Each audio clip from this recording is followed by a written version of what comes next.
We turn now to the Mideast and hopes for the release of hostages in Gaza in just days. ABC News chief foreign correspondent Ian Pannell is live right there in Jerusalem with the latest overnight. Good morning, Ian. Yeah, good morning, Gio. President Trump applying pressure to Israel and Hamas to move forward to end this 2-year-long war. He says that Israel has now agreed to partially withdraw, and that should then trigger the release of the hostages. But this remains a fragile process with many doubts about whether or not it can succeed. This morning, Israel and Hamas prepare for talks to try to end the war in Gaza. President Trump saying Israel has agreed to a partial withdrawal of troops. Writing online, when Hamas confirms the ceasefire will be immediately effective, the hostages and prisoner exchange will begin and will create the conditions for the next phase of withdrawal, warning earlier that he'll not tolerate delay from Hamas. Israeli Prime Minister Benjamin Netanyahu addressing the nation, saying he hopes to announce the release of all remaining hostages from Gaza in the coming days. Overnight, more than 100,000 demonstrators gathering in Tel Aviv with a simple, forceful message. It's now or never. We cannot let another deal collapse. Hamas has agreed in principle to release all the remaining hostages, alive or dead, though adding it'd only free them if there are proper field conditions, saying they're ready to negotiate the details. But while Hamas has agreed to some of Trump's 20-point proposal, there's been no mention of the group disarming as the president demanded, and there are questions about just how that would happen and who'd oversee it.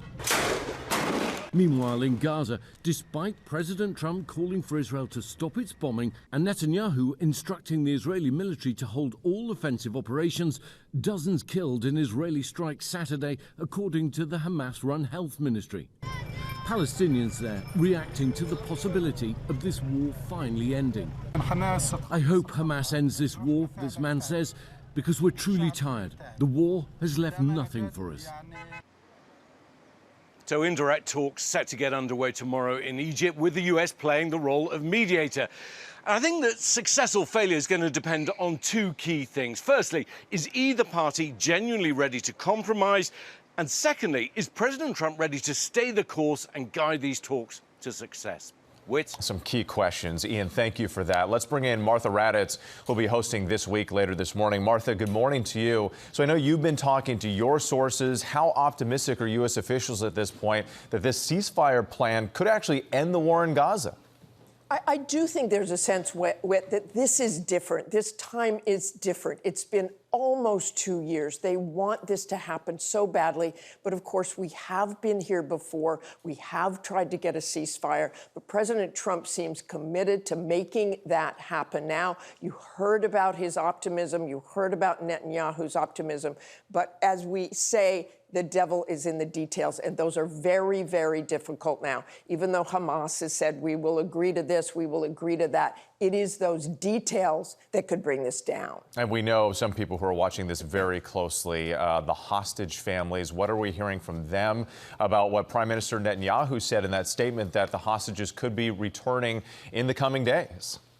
And obviously, that is what everyone hopes for. It is heart-wrenching to see those hostage families who have had such hope and such dedication over these last 2 years. Liran, the man you saw there talk in the end of Ian's piece, I met him last year at Kfar Aza, where his 28-year-old twin brothers were taken from that kibbutz, still held hostage.